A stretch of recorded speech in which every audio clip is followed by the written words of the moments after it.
ہندوستان میں ایک بڑے بزرگ گزرے ہیں جن کو لوگ منشی صاحب کہتے تھے۔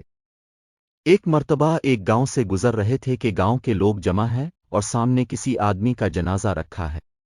منشی صاحب وہیں کھڑے ہو گئے۔ لوگوں نے کہا، منشی صاحب اب جنازہ پڑھائیں۔ منشی صاحب نے کہا، میں نہیں پڑھاتا۔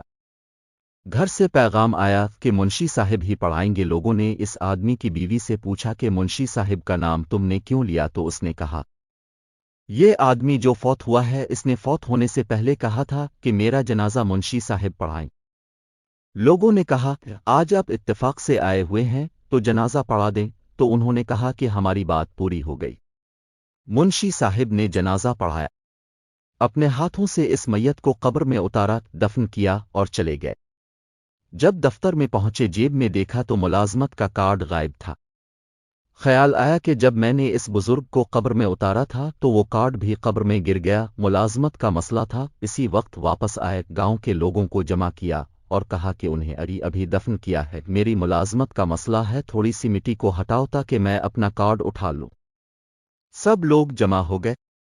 انہوں نے کہا کہ منشی صاحب بڑے اللہ والے ہیں، کوئی بات نہیں، ہم مٹی کو ہٹاتے ہیں۔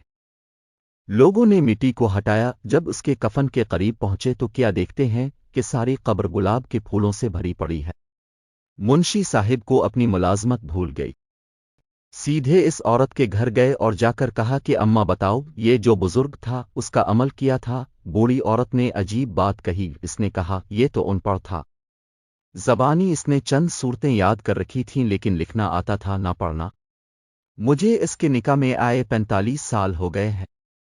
ایک کام یہ روزانہ کرتا تھا کہ جب صبح کی نماز پڑھ کر فارغ ہو جاتا تو قرآن سامنے رکھ لیتا اور اس کی سطروں پر انگلی رکھ کر کہتا، اے اللہ، تو نے یہ بھی سچ کہا، یہ بھی سچ کہا، یہ بھی سچ کہا۔ ان پڑھ ہونے کے باوجود بھی وہ قرآن سامنے رکھ کر اللہ کی تعریف کیا کرتا تھا۔